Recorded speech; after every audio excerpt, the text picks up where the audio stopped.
Hello. Hi, नमस्कार। Good morning to all of you. कैसे हैं दोस्तों? उम्मीद करते हैं अच्छे होंगे। सब ठीक चल रहा है। जब तक लोग जुड़ रहे हैं कुछ बेसिक बेसिक सवाल करते हैं, उसके बाद आज दो और नए टाइप खत्म करेंगे, एक सेल्समैन और एक पास फेल वाला। एक सवाल आप सबके सामने है और ये सवाल सीजीएल में पूछा गया था, लेकिन मुश्किल सवाल है। अब हम आसान सवाल उतने नहीं कर रहे हैं क्योंकि अब ऐसे ही सवाल पेपर में पूछे जा रहे हैं, तो हमें ऐसे ही सवालों को सीखना पड़ेगा और करना पड़ेगा। देखिए जरा ध्यान से सवाल क्या है, मैं पढ़ देता हूँ सवाल। सवाल ये कह रहा है कि एबीसी अपने वेतन का क्रमशः 8%, 7% और 9% किसी धर्मार्थ ट्रस्ट को दान करते हैं। ए और बी का वेतन समान है और उनके दान के बीच का अंतर 259 है। ए और बी का कुल दान सी की तुलना में 1185 अधिक है। ए और सी का कुल दान ए, बी और सी के कुल वेतन का कितने प्रतिशत है, ये बताना है। दशमलव के एक स्थान तक सही करें। ठीक है। ए, बी और सी अपने वेतन का 8%, 7% और 9% किसी धर्मार्थ ट्रस्ट को दान करते हैं। ए और बी का वेतन समान है और उनके दान के बीच का अंतर 259 है, तो बताना है। देखो,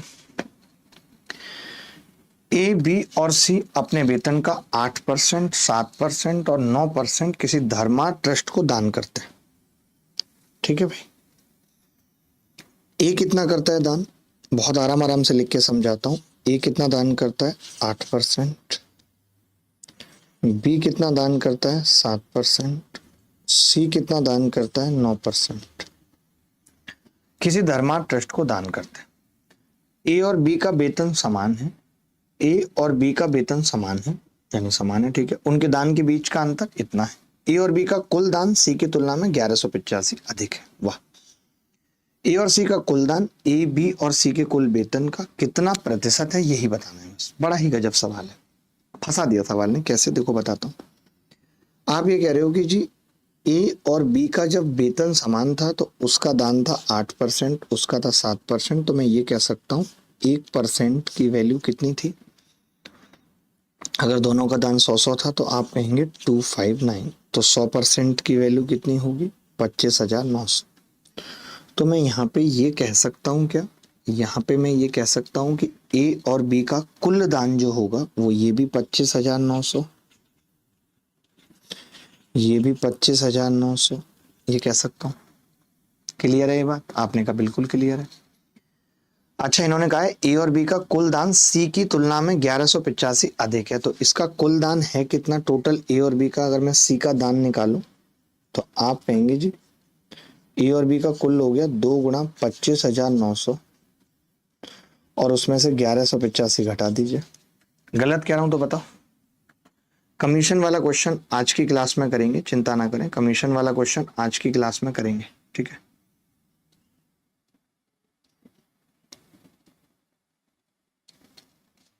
50,615। ठीक है। तो सी का कुल दान आ गया 50,615। सी का कुल दान कितना आ गया? 50,615, क्योंकि ए और बी का कुल दान सी की तुलना में 1185 अधिक था। अब ये कह रहा है ए और सी का कुल दान ए, बी और सी के कुल वेतन का। अब देखिए फिर फंसा दिया इन्होंने, बहुत गंदा फंसाया यार।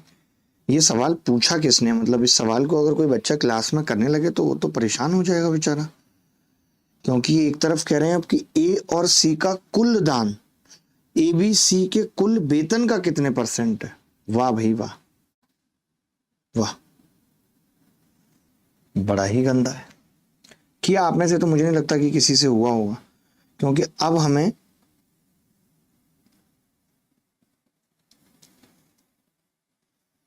इसका 8% निकालना पड़ेगा। इसका 8% कितना होगा भाई? 8 नीम 72 का 2, 8 पंजे 40, 4 47, 8 दूनी 16, 8 4 20, 2072। तो इसका कुल दान आ गया, ए का कुल दान आ गया।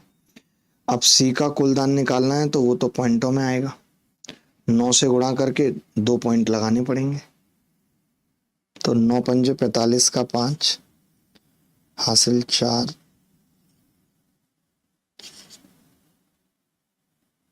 अच्छा 4535 आ जाएगा, 4555, सॉरी 4555, ये इसका कुल दान आ जाएगा। अब ए और सी का कुल दान कितना हो गया?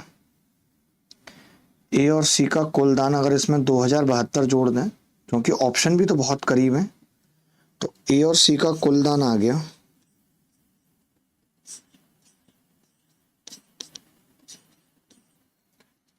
क्योंकि ए बी सी का ये दान है। अभी यार मेरा दिमाग काम नहीं कर रहा, हो सकता है मैंने बता दिया हो और हो सकता है मैंने बहुत सिंपल भी बताया हो। अब मैं ये कह रहा हूं, हमसे ये पूछ रहा है कि जो 6627 है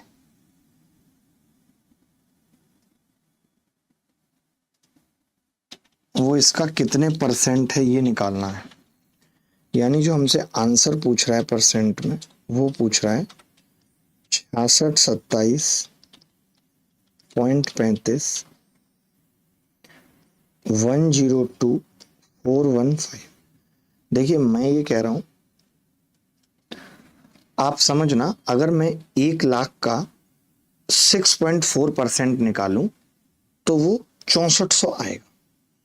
लेकिन अब ऑप्शन से ही जाना चाह रहा हूं, और 1,02,000 का निकालूं तो 1800 और आएगा 2000 के आसपास, तो यानी 6.4% उत्तर हो जाए। सी इज द करेक्ट आंसर। हमें अप्रोक्सीमेट करना पड़ेगा, अप्रोक्सीमेशन ही एक साधन है, ऑप्शन का सहारा एक साधन है। कोई बच्चा बता सकता है कि मैंने इस सवाल को पहले कैसे किया था? कोई बच्चा बता सकता है मैंने इस सवाल को पहले कैसे किया था? क्योंकि मुझे याद नहीं आ रहा। अगर मैंने पहले इसको बताया है तो ऐसे तो 100% नहीं किया है, क्योंकि ये तो तरीका बिल्कुल अच्छा नहीं है, बहुत कैलकुलेशन है इसके अंदर। ए और सी के दान के बीच का अंतर 259, या तो मैंने भाग कर दिया होगा। 259 कटता है किसी से? 7 से कटता है, 7 से ही कटता है। 7 एकम 7, 4 बचेगा, 7 छिंग 42, 7 से नहीं कट रहा। 1185 भाग नहीं लग रहा है 259 से। एक छात्र को 23% अंक मिले और 28 अंकों से असफल रहा। दूसरे छात्र को 35% अंक मिले, 20 अंकों से पास हो गया। अधिकतम अंकों, उत्तीर्ण अंकों और उत्तीर्णीय प्रतिशत के सांख्यिक मानों का योग बताइए। बड़ा ही प्यारा सवाल है, एक सवाल में सब कुछ पूछ लिया। पहले आप सवाल देख लो, फिर मैं बताता हूं।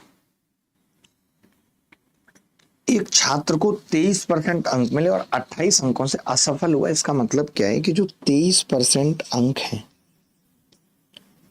वो पासिंग मार्क्स से 28 अंक कम है, मानता।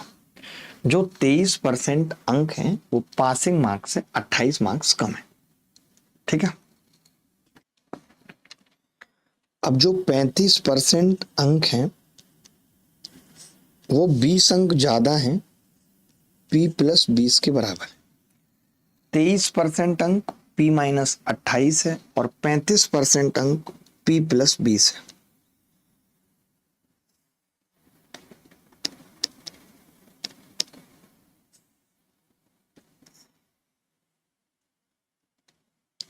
ठीक है, तो 35 में से 23 गया, 5 में से 3 गए 2, और ये 12% अंक बराबर होंगे 48 मार्क्स के। P से P कट जाएगा, जब माइनस करूंगा ऊपर से नीचे सब्ट्रैक्ट किया है, लिख भी दिया। नीचे में से ऊपर वाला सब्ट्रैक्ट किया है, 35% में से 23% घटा दिया, 12%। P + 20 में से P - 28 घटाया, 48 मार्क्स। तो 12% की वैल्यू कितनी आ गई? 48 मार्क्स। 12% की वैल्यू 48 मार्क्स। क्लियर है? हाँ हाँ हाँ, ठीक है। उतना काट के भेजा, क्रॉप करके, ठीक है। अब देखिए 12% मार्क्स अगर इसके बराबर हैं तो 1% मार्क्स 4 के बराबर होंगे और 100% 400 के। तो कितने मार्क्स का पेपर था? अधिकतम अंक क्या थे? 400 थे। इसको हम बोलते हैं मैक्सिमम मार्क्स। पेपर कितने मार्क्स का था? तो जवाब होगा मैक्सिमम मार्क्स 400 थे पेपर के, ठीक है। अच्छा, पासिंग मार्क्स कैसे निकलेंगे? तो आप मुझे बताइए कि 35% कितने के बराबर होगा? या 23% कितने के बराबर होगा? तो आपका जवाब होगा जी 23%। अगर 1% 4 के बराबर तो 23% 92 के बराबर होगा। यानी p माइनस 28 अगर 92 है तो p कितना होगा? 92 प्लस 28 120। यानी ये पासिंग मार्क्स,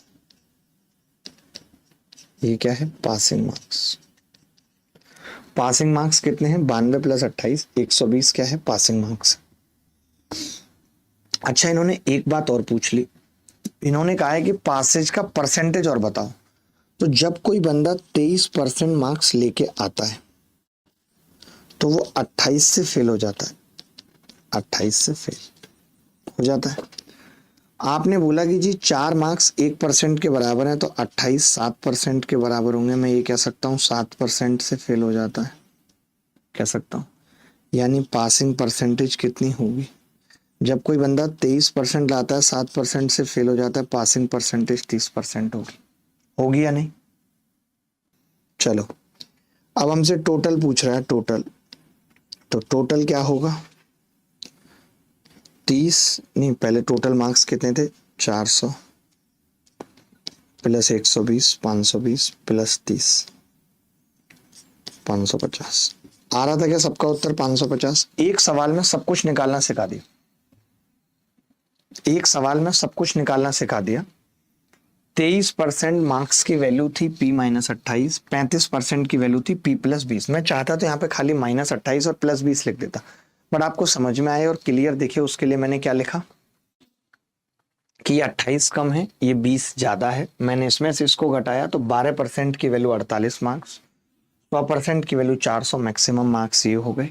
आपको पता है कि आप ये जो 30 निकाला है ना आपने, ये 30 आप यहां से भी निकाल सकते थे कि 400 का 120 कितना है? 30%। यहां से भी निकाल सकते थे। तो हमने कहा कि पासिंग मार्क्स कैसे निकलेंगे? तो 1% 4 के बराबर है, 23% 92 के, तो p कितना आ गया? 120। तो पासिंग मार्क्स कितने आ गए? 120। अगर पासिंग मार्क्स 120 हैं तो 23% की वैल्यू कितनी है? 28 से फेल था ये, तो 7% से फेल हो गया।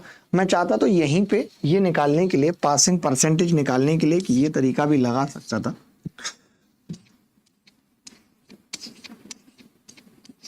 पासिंग परसेंटेज कैसे? 120 बटे 400 गुणा 100। जीरो से जीरो कट गया, 30%। पासिंग क्या है? 30%। That's it. एक छात्र को एक टेस्ट में 240 अंक मिले और वह 6% अंक से असफल रहा। दूसरे छात्र को 320 अंक मिले और 4% अंक से पास हो गया। तो अधिकतम अंकों, उत्तीर्णीय अंकों और उत्तीर्णीय प्रतिशतता के सांख्यिक मानों का योग बताइए। देखो, 6% 240 अंक मिले तो मैं ये कह सकता हूं 240 अंक मार्क्स बराबर हैं पासिंग माइनस 6%। ये कह सकते हैं? कह सकते हैं कि नहीं? दूसरे छात्र को 320 अंक मिले तो वो 4% से पास हो गया। उल्टा है सवाल।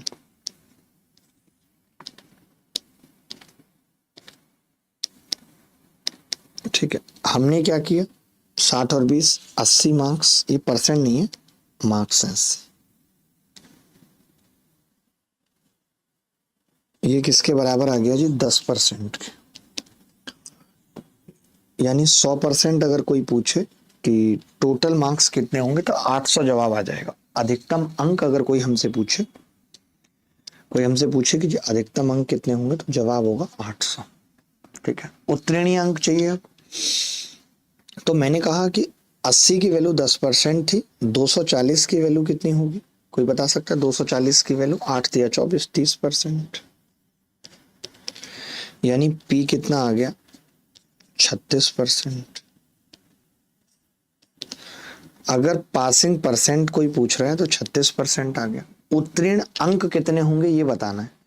तो मैंने कहा पासिंग मार्क्स कितने होंगे, तो आपका जवाब होगा जी 800 में 36% निकाल दो। 36 अट्ठे 288, ये पासिंग मार्क्स होंगे, होंगे या नहीं? हमसे सवाल में पूछ क्या रहा है? तीनों का जोड़ पूछ रहा है, सम पूछ रहा है। किस किस का सम पूछ रहा है? हमसे कह रहा है 800, पासिंग मार्क्स कितने हैं? 288, पासिंग परसेंटेज कितना है? 36। तो मुझे पता चल गया लास्ट में जो यूनिट डिजिट आएगी वो 4 आएगी, एक ही ऑप्शन में आ रही है, मैंने जोड़ा नहीं। 8 6 14 1124 आंसर बता दे। क्या मुश्किल हुई किसी सवाल को करने में? एक परीक्षा में अनीता को 31% अंक मिले और वह 16 अंकों से अनुत्तीर्ण हो गई। इसका मतलब ही है कि 31% अंक बराबर हैं पासिंग मार्क्स -16, पासिंग मार्क्स -16। ठीक है, सुनीता ने 40% अंक प्राप्त किए, सुनीता ने 40% अंक प्राप्त किए और उसे आवश्यक अंकों से 56 अंक अधिक मिले, P + 56 मिले। 31% अंक मिले और P -16 और 40% का मतलब P + 56। ठीक है, क्लियर है बात? अब सब्ट्रैक्ट का क्या रहा है एक लड़का, सब्ट्रैक्ट में क्या ही है, अगर आप नीचे वाले में से ऊपर वाला घटाते हैं 9% आएगा और 9% की वैल्यू होगी, इसमें से इसको घटाया, 56 में से 16 जाएंगे, कितना बचेगा? 4 60 72, यानी 1% की वैल्यू 9 8 72 8 है। पूछा गया सवाल में उत्तीर्ण होने के लिए न्यूनतम अंक कितने चाहिए ये बताना है, 1% की वैल्यू 8 है। तो कोई बड़ी बात नहीं है, अगर 1% की वैल्यू 8 है तो मैं आपसे पूछना चाहता हूं या तो 31% की या 40% की बता दीजिए। आपने कहा 40 की निकालना आसान है, 4 8 32, ये 320 होगा। तो यहां से जब 56 घटेगा तो लास्ट में 4 बचेगा और वो एक ही ऑप्शन में है 4, बाकी तो ऑप्शन बहुत बड़े हैं। तो P कितना आ जाएगा? 56 इसमें से घटेगा तो कितना आएगा? 264। रिंग रोड पे गाड़ी आज भगाएंगे। बोलो कोई डाउट है तो बताओ, आगे बढ़ते हैं। अच्छा सवाल था ये। एक और सवाल करेंगे जल्दी जल्दी। सीपीओ टियर 1 2019 में आया था, फटाफट से उत्तर बताएंगे। 264 कहां सा है? कहां सा है? अरे भाई 1% 8 के बराबर, तो 40% 320 के बराबर और 40% P + 56 के भी बराबर था।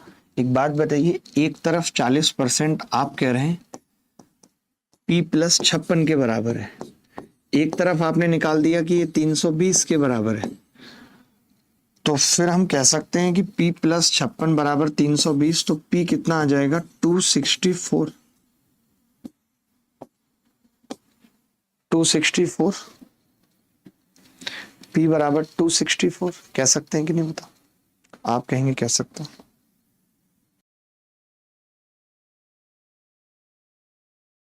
एक 120 प्रश्नों वाली एक परीक्षा में अनुराधा ने पहले 60 प्रश्नों में 65% का सही उत्तर दिया और परीक्षा में 75% अंक प्राप्त करने के लिए उसे शेष कितने प्रतिशत प्रश्नों के सही उत्तर देने होंगे? 2 तरीके हैं सवाल को करने के, या तो एलिगेशन लगा लीजिए या एक और तरीका है। जैसे 120 प्रश्न है टोटल, उसमें से 60 यानी आधे प्रश्नों में 65% में सही उत्तर दे दिया। अब बचे हुए आधे प्रश्नों में कितना % उत्तर दे कि ओवरऑल 75% मिल जाए, ये है सवाल। तो आप ये कह सकते हैं कि जी ये आ गया 65 + x और 2 उधर चला जाएगा, 150%।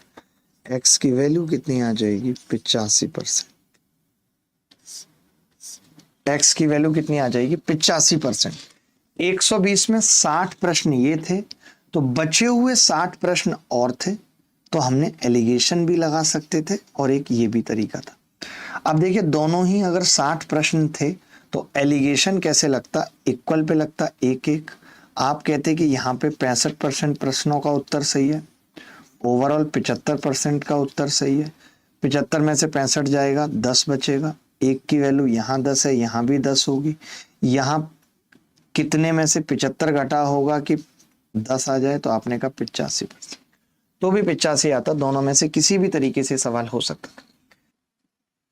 देखो 30% अंक प्राप्त किए और 50 अंकों से अनुत्तीर्ण हो गई, यानी मैं ये कह सकता हूं कि 30% अंक 50 अंकों से अनुत्तीर्ण हो गई, P-50। ठीक है।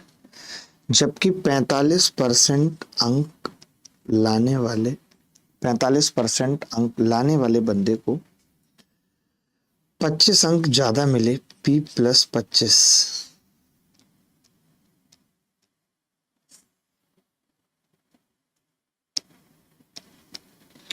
तो हम ये कह सकते हैं कि 15% की वैल्यू 75 है। 15% की वैल्यू 75 है, कह सकते हैं। हमें 64% की वैल्यू बतानी है मेरे बच्चे, हमें 64% की वैल्यू बतानी है। तो 15% 75 है, 1% 5 आ गया, जिसको 64% मिले हैं, 64 पंजे 320। रिंग रोड पे गाड़ी आज भगाएंगे, छमिया बैठ पजेरों में तेरा हैप्पी बर्थडे मनाएंगे। किसी विषय के 180 अंकों की परीक्षा में 75% अंक गौरी के लिए और शेष प्रोजेक्ट कार्य के लिए आवंटित किए जाते हैं।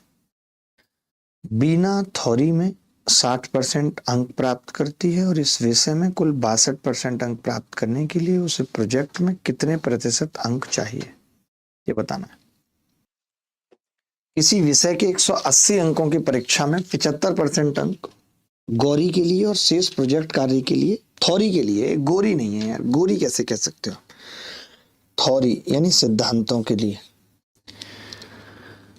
और बाकी शेष प्रोजेक्ट के लिए बिना थ्योरी में 60% अंक प्राप्त करती है और विषय में, इस विषय में कुल 62% अंक प्राप्त करने के लिए उसे प्रोजेक्ट में कितने प्रतिशत अंक चाहिए। देखिए अब यहाँ एलिगेशन लगाते हैं, ध्यान से सुनना। 75%, आप चाहो ना, जैसे परसेंट ही पूछा है ना, तो आप 180 से कोई मतलब नहीं, आप देखना कैसे। 75% का मतलब कितना होता है, 3/4। यानी मैं ये कह सकता हूं कि 400 अगर टोटल अंक हैं तो 300 अंक थ्योरी के लिए हैं और बाकी 100 अंक प्रैक्टिकल के लिए। ठीक है भाई, यही है। अब आपने कहा कि जी 60% अंक प्राप्त करती है, इसमें 60%, 60% का मतलब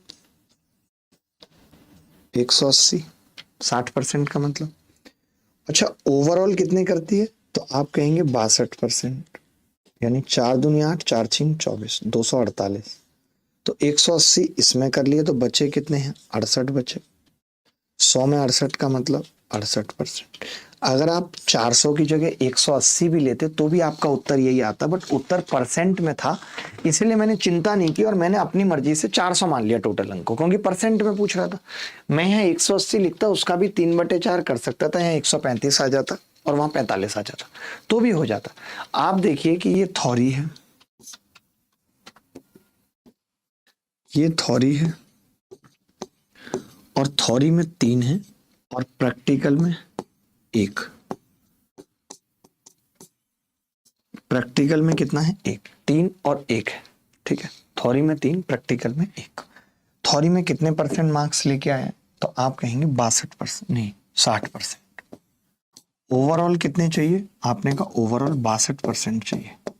62 में से 60 गया 2, 1 और 3 का अनुपात है, यहाँ 2 है तो यहाँ 6, इसमें से ये घटा, इसमें से ये घटा होगा और 6 आया होगा, तो यहाँ पे कितना रहा होगा आपसे पूछ रहा हूँ। आपने कहा यहाँ 68% रहा होगा, तभी 68 में से 62 गया होगा तो 6 आया होगा।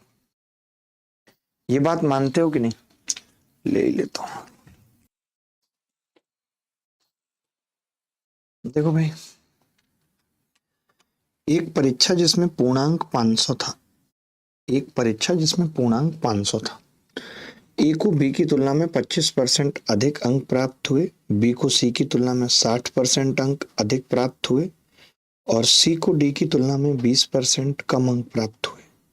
यदि ए को 80% अंक मिले हों तो डी को कितने प्रतिशत अंक मिले, ये बताना है।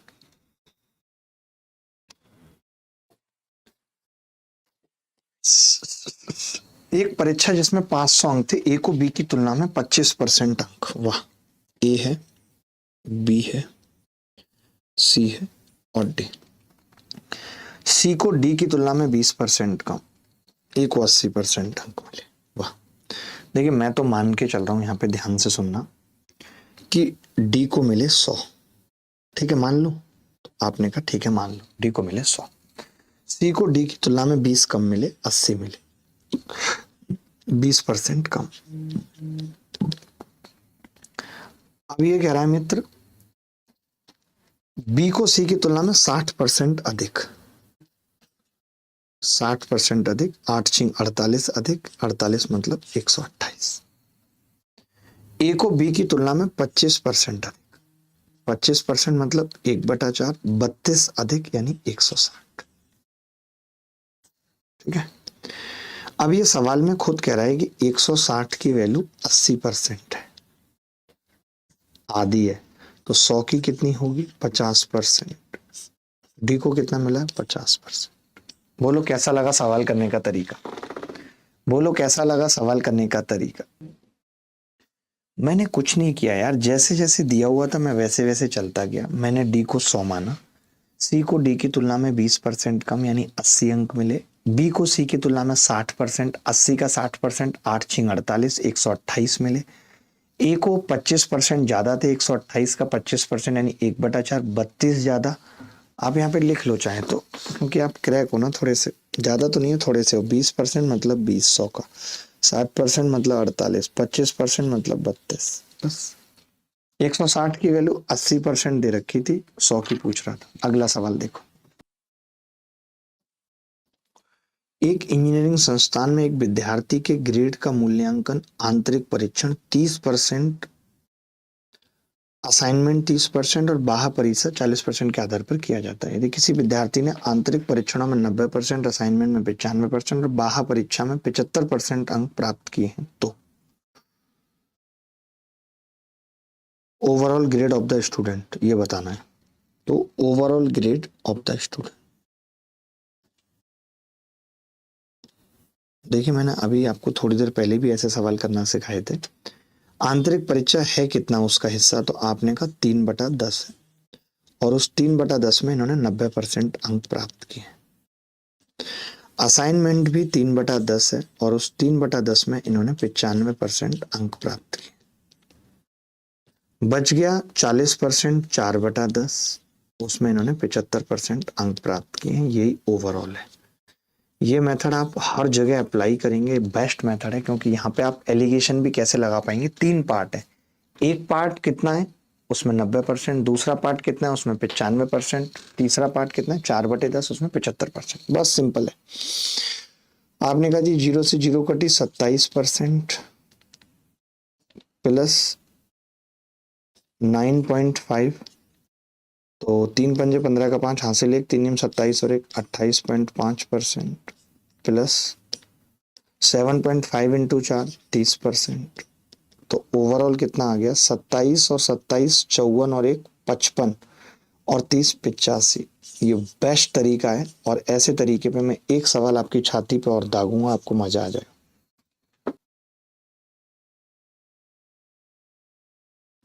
देखिए ये भी सेम सवाल है, सेम कॉन्सेप्ट है कि 1/4 हिस्से पे 1/4 हिस्से पे 2%,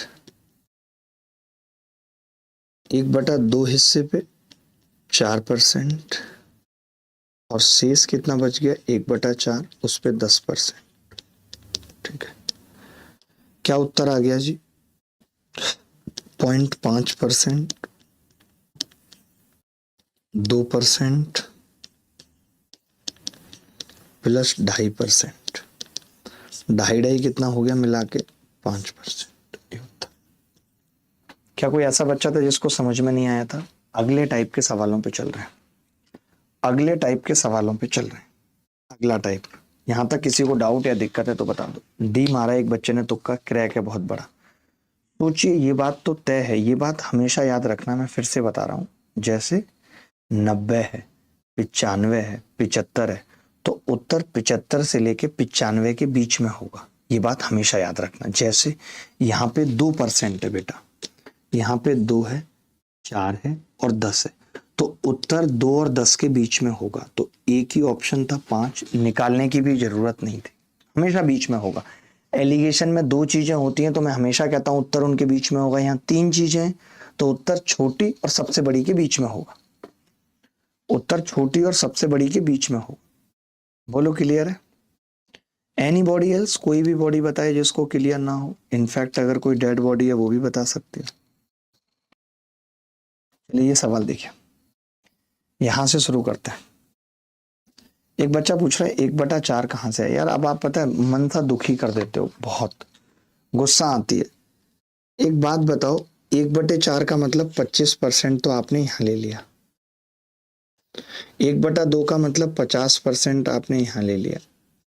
25, 50, 75 तो शेष कितना बचा? खुद 25% नहीं बचा। या तो ऐसे देख लो या फिर ऐसे देख लो, 1/4 आपने ले लिया, 1/2 आपने ले लिया।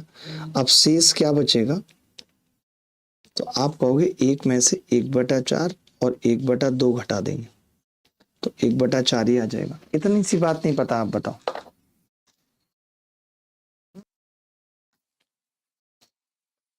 देखो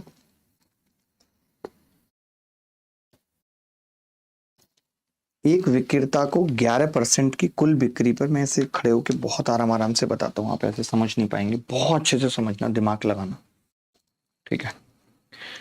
कि सवाल क्या है, ये 15,000 तक की बिक्री है और ये उसके आगे की बिक्री है, ठीक है?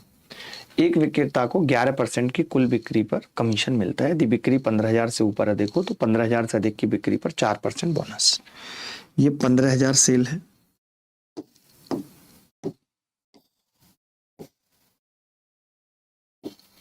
ये 15,000 सेल है, 15,000 सेल है और 15,000 तक की सेल पे 11% कमीशन मिलता है। 11% कमीशन मिलता है, ठीक है? अब बात इसकी करते हैं। ये मोर देन 11,000 है, मोर देन 15,000 की सेल के लिए है, मोर देन 15,000। यहां पे 11% कमीशन मिलता है, एक्स्ट्रा 4% बोनस और मिलता है। ये सवाल बताओ पहले, इतना समझ में आया कि नहीं? मैंने कहा कि ये 15,000 रुपए तक की बिक्री के लिए 11% कमीशन मिलता है, 11% और 4% बोनस अलग से मिलता है अगर 15,000 से ऊपर की सेल है। ये सवाल कह रहा है, मैं नहीं कह रहा हूं, यहां तक सवाल है।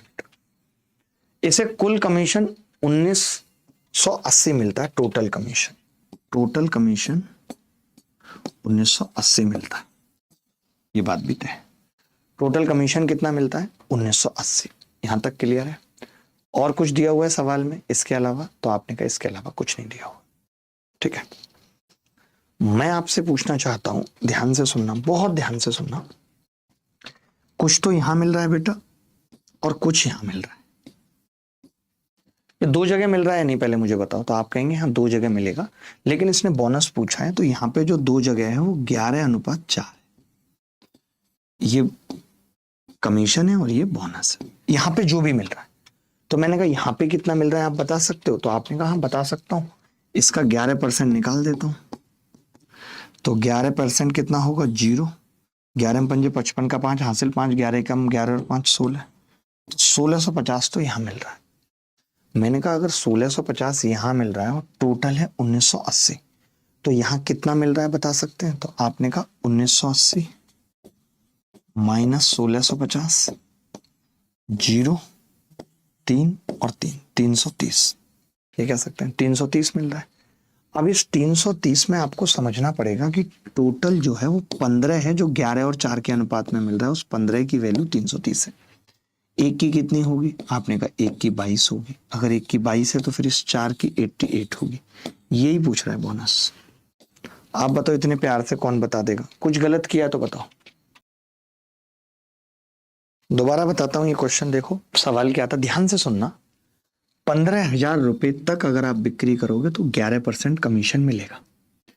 15,000 से अधिक की बिक्री करोगे तो 11% भी मिलेगा, 4% और मिलेगा, 15% मिलेगा। टोटल मिला है 1980। मैंने कहा अगर 15,000 पे 11% मिला होगा तो कितना बना होगा? तो आपने कहा 1650 बना होगा। यानी 11% 15,000 का कितना है 1650।